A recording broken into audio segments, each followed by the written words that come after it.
Hello, this is Faith at Faith and Books, and this is going to be the fourth installment of the reading the poem The Dream of Gerontius by St. John Henry Newman. So in the first section of you can find this poem if you want to read along at thenewmanreader.org. Just search for Gerontius, Gerontius, and you'll find it. And I'm reading from that site right now.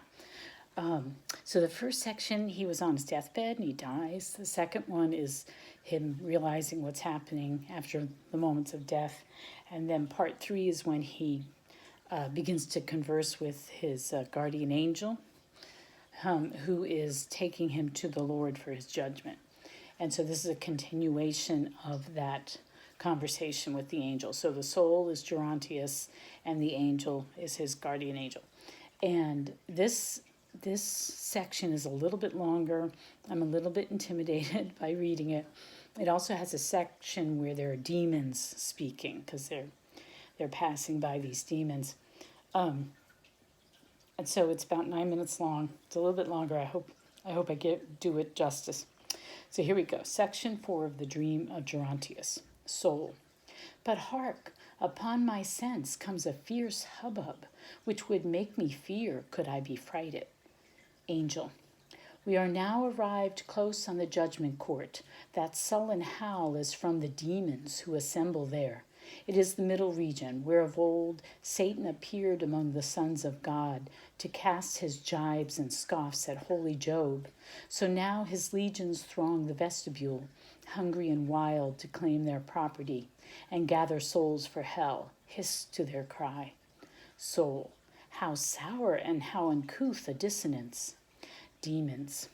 Low-born clods of brute earth, they aspire to become gods by a new birth and an extra grace and a score of merits, as if aught could stand in place of the high thought and the glance of fire of the great spirits, the powers blessed, the lords by right, the primal owners of the proud dwelling and realm of light. Dispossessed, aside thrust, chucked down by the sheer might of a despot's will, of a tyrant's frown, who after expelling their hosts gave, triumphant still and still unjust, each forfeit crown to psalm droners and canting groaners, to every slave and pious cheat and crawling knave who licked the dust under his feet. Angel. It is the restless panting of their being, like beasts of prey, who, caged within their bars, in a deep, hideous purring have their life, and an incessant pacing to and fro. Demons. The mind bold and independent, the purpose free, so we are told, must not think to have the ascendant. What's a saint? One whose breath doth the air taint before his death, a bundle of bones which fools adore, ha ha, when life is o'er, which rattle and stink e'en in the flesh. We cry his pardon. No flesh hath he, ha ha, for it hath died, 'tis crucified. Day by day, afresh, ha ha, that holy clay, ha ha. This gains guerdon, so priestlings prate, ha ha, before the judge and pleads and atones for spite and grudge and bigot mood and envy and hate and greed of blood.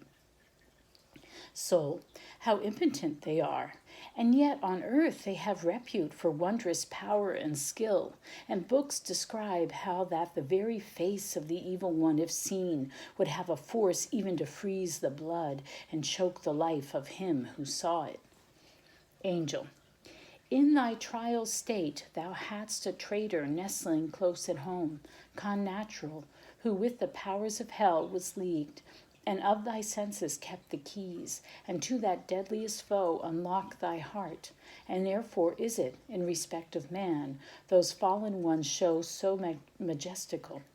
But when some child of grace, angel or saint, pure and upright in his integrity of nature, meets the demons on their raid, they scud away as cowards from the fight. Nay, oft hath holy hermit in his cell, not yet disburdened of mortality, mocked at their threats and warlike overtures, or dying when they swarmed like flies around, defied them and departed to his judge. Demons. Virtue and vice, a knave's pretense, 'tis all the same, ha ha. Dread of hellfire, of the venomous flame, a coward's plea. Give him his price, saint though he be, ha ha. From shrewd good sense he'll slave for hire, ha ha. But does but aspire to the heaven above with sordid aim, and not from love, ha ha. Soul, I see not those false spirits. Shall I see my dearest master when I reach his throne, or hear at least his awful judgment word with personal intonation, as I now hear thee, not see thee, angel? Hitherto all has been darkness since I left the earth. Shall I remain thus sight bereft all through my penance time? If so, how comes it then that I have hearing still, and taste and touch, yet not a glimmer of that princely sense which binds ideas in one and makes them live? Angel, nor touch, nor taste, nor hearing hast thou now. Thou livest in a world of signs and types, the presentations of most holy truths, living and strong, which now encompass thee, a disembodied soul. Thou hast by right no converse with aught else but beside thyself.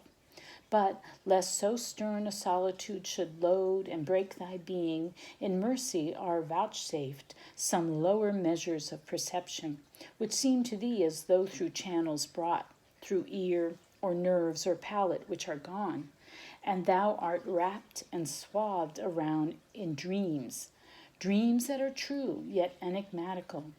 For the belongings of thy present state, save through such simples, come not home to thee, and thus thou tellest of space and time and size, of fragrant, solid, bitter, musical, of fire, and of refreshment after fire, as, let me use similitude of earth, to aid thee in the knowledge thou dost ask, as ice, which blisters may be said to burn, nor hast thou now extension with its parts, correlative, long habit cozens thee, nor power to move thyself, nor limbs to move.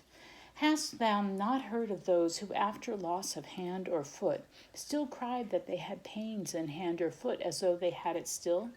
So it is now with thee, who hast not lost thy hand or foot, but all which made up man. So will it be until the joyous day of resurrection, when thou wilt regain all thou hast lost, new made and glorified. How even now the consummated saints see God in heaven, I may not explicate. Meanwhile, let it suffice thee to possess such means of converse as are granted thee, though till that beatific vision thou art blind. For e'en thy purgatory, which comes like fire, is fire without its light. Soul, his will be done. I am not worthy ere to see again the face of day, far less his countenance, who is the very sun. Nathless in life, when I look forward to my purgatory, it ever was my solace to believe that, ere I plunged amid the avenging flame, I had one sight of him to strengthen me.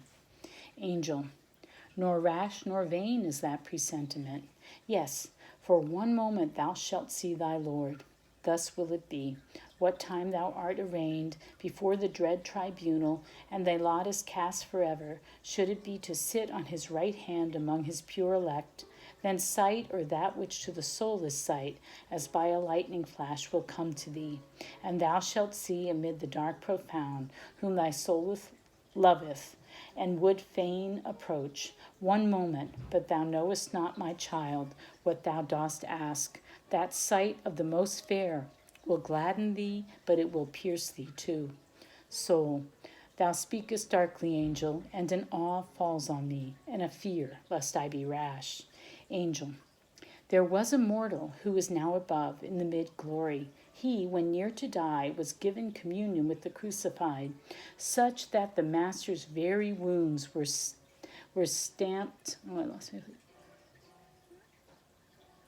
upon his flesh, and from the agony which thrilled through body and soul in that embrace, learned that the flame of the everlasting love doth burn ere it transform.